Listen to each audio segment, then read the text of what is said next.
Partout à Tis, Candice, c'est l'événement du jour. Les fans l'attendaient, on connaît le titre du prochain album d'Astérix, bien sûr.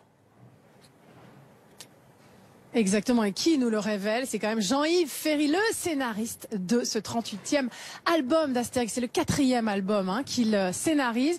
Et le titre, il est juste derrière nous. Voilà, la fille de Vercingétorix.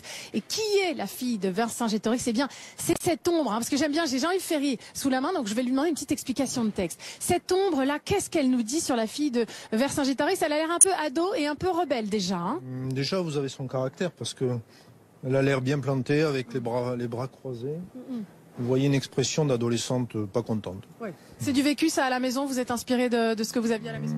Un petit peu, que ce soit Didier Conrad ou moi, on a des filles, on sait ce que c'est. Et c'est quand même une héroïne gauloise au centre de l'intrigue. Est-ce que c'est l'actualité récente qui vous a porté ou... Non, mais j'avais envie de parler d'abord de Vercingétorix, ce qui n'était pas trop possible. Donc j'ai creusé un petit peu autour de lui.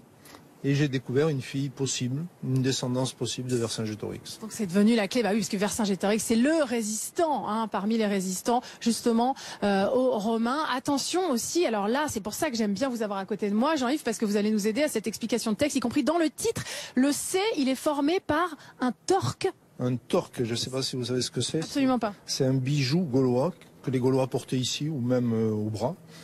Et donc le torque de Vercingétorix a été repêché, c'est récent comme dans l'actualité.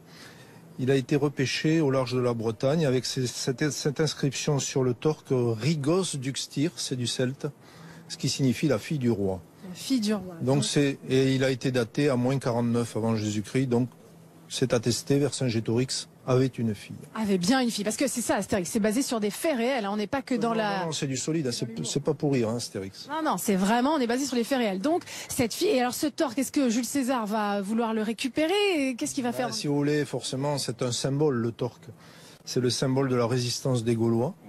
Et donc, Jules César verrait d'un assez bon œil de récupérer le torque. Et la fille, peut-être aussi même, qui risque de poser problème. On va en savoir de plus en plus. C'est dur d'avoir des indices. Alors, un autre indice, c'est deux maquisards qu'on voit là-haut. Ces deux personnages qu'on connaît pas. Il y en a un qui ressemble étrangement au général de Gaulle. Oui, c'est vrai que le profil du moustachu, là, c'est un peu de Gaulle, parce que les Arvernes étaient donc le peuple de Vercingétorix. Et j'imagine qu'ils ont continué un petit peu l'œuvre du patron, c'est-à-dire la résistance aux Romains. Donc on va découvrir des irréductibles, encore plus irréductibles que ceux du village finalement. Bon, un dernier mot juste très rapidement, c'est pas trop la pression, un album d'Astérix quand on sait que c'est l'album le plus vendu à chaque fois en France, 2 millions d'exemplaires. Ouais, bon, on pense pas à cet aspect-là toujours, sinon on fait rien. Ouais. C'est toujours le plaisir surtout de faire une histoire de plus d'Astérix et d'essayer de la réussir. Bon, on a hâte de la découvrir. Ce sera donc pour le 24 octobre prochain. On va pas vous lâcher, on va vous demander des indices chaque mois. C'est dit. Ouais. Bon, c'est parti. Merci beaucoup, Candice, avec Maëlys Mitrocé.